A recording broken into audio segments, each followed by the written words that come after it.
नमस्कार दोस्तों। पिछली वीडियो में हमने भारत के प्रमुख पौधों के बारे में जाना। आज हम भारत के प्रमुख वृक्षों के बारे में जानेंगे। ये तो सिद्ध हो ही चुका है कि वृक्ष भोजन करते हैं, सोते हैं, उन्हें पीड़ा होती है, बड़े होते हैं, रिप्रोडक्शन करते हैं। धूप, हवा और पानी की आवश्यकता होती है। बीज रोपने पर धूप, हवा और पानी के संयोग से अंकुरित होता है और वो पौधा बनता है और फिर वृक्ष का रूप धारण करता है। हर एक पौधा वृक्ष नहीं बनता है।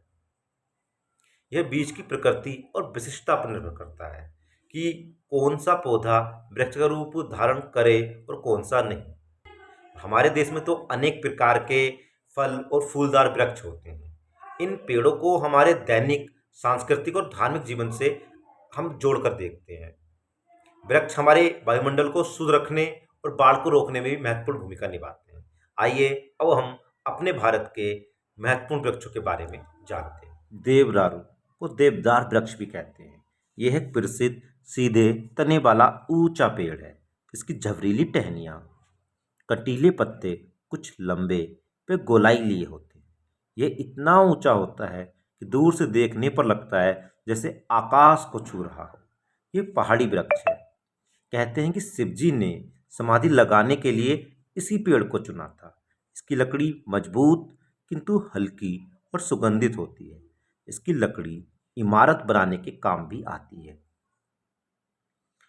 इसके अलावा जिन वृक्षों की लकड़ी इमारत बनाने के काम आती है उनमें मुख्य हैं सागौन, शीशम, चीड़ और केल।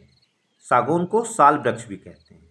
शीशम और सागौन की लकड़ी इतनी सुंदर और मजबूत होती है कि इनसे मेज, कुर्सी यानी फर्नीचर बनाया जाता है। ये लकड़ियाँ महंगी भी बहुत हैं। इनकी तुलना में कैल की लकड़ी सस्ती और हल्की होती है। चीड़ के पेड़ की लकड़ी चिकनी और नरम होती है। इसकी लकड़ी से इमारत बनाने के अतिरिक्त संदूक और पेटियां भी बनती हैं।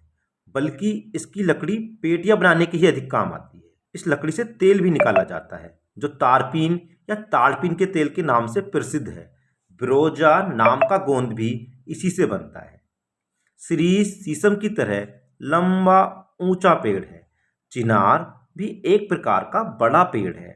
सरो एक प्रकार का सीधा छतनार पेड़ है जो अधिकतर बगीचे की शोभा के लिए लगाया जाता है।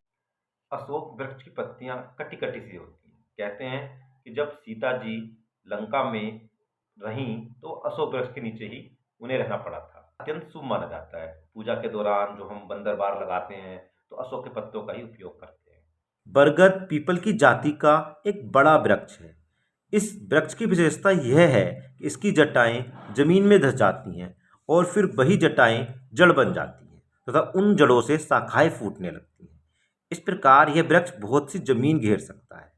कोलकाता के बोटेनिकल गार्डन के और चेन्नई के कला क्षेत्र के बरगद के पेड़ बहुत प्रसिद्ध हैं। दिल्ली के चिड़ियाघर में भी बरगद के पेड़ की जटाओं को बांस की सहायता से इतने सुंदर ढंग से संवारा गया है कि वह देखने योग्य है। इस वृक्ष को बड़ और बट भी कहते हैं। ये धार्मिक दृष्टि से बहुत पवित्र है। सत्यवान सावित्री की प्रसिद्ध कहानी भी इस वृक्ष से जुड़ी हुई है।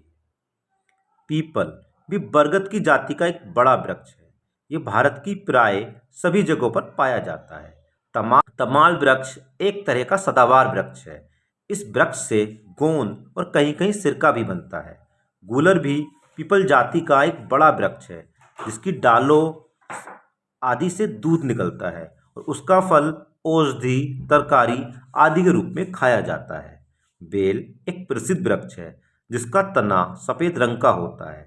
इसकी शाखाओं में कांटे होते हैं। ये इतना पवित्र माना जाता है कि इसकी एक साथ 3 जुड़ी पत्तियां, जिसे बेलपत्र कहते हैं, शिवजी के मस्तक पर चढ़ाई जाती है।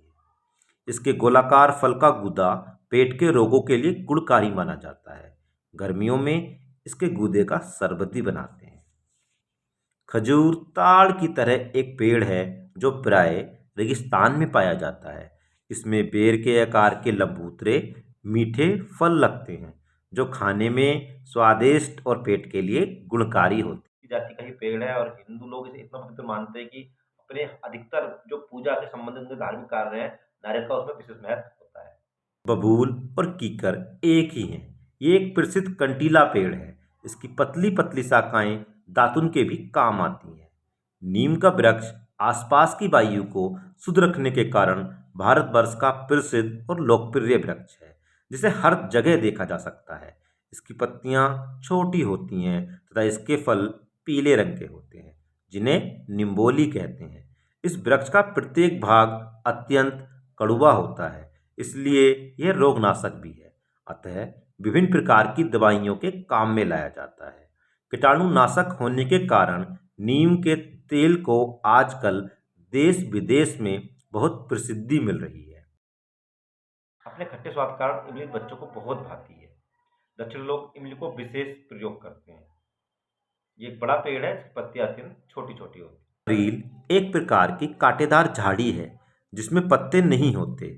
सेमल एक प्रकार का बड़ा पेड़ है जिसके फल से एक प्रकार की चिकनी मुलायम बढ़िया रुई निकलती है। इसकी रुई से तकिए गद्दे आदि भी बनाए जाते हैं। चंदन दक्षिण भारत विशेषकर कर्नाटक में उगने वाला प्रसिद्ध वृक्ष है। मलय पर्वत के आसपास इसकी उत्पत्ति विशेष रूप से होती है।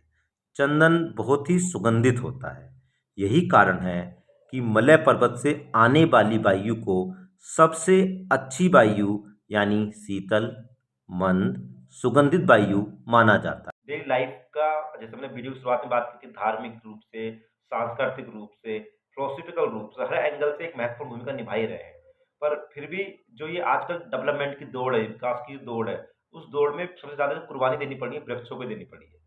तो जैसे जैसे हमारी आबादी बढ़ रही है, हमारी वृक्षों की जरूरत बढ़ रही है और उन जरूरतों को पूरा करने के लिए वृक्षों को काट भली बात ही जानते हैं कि वृक्ष हमारे सर्वाइवल के बहुत जरूरी है।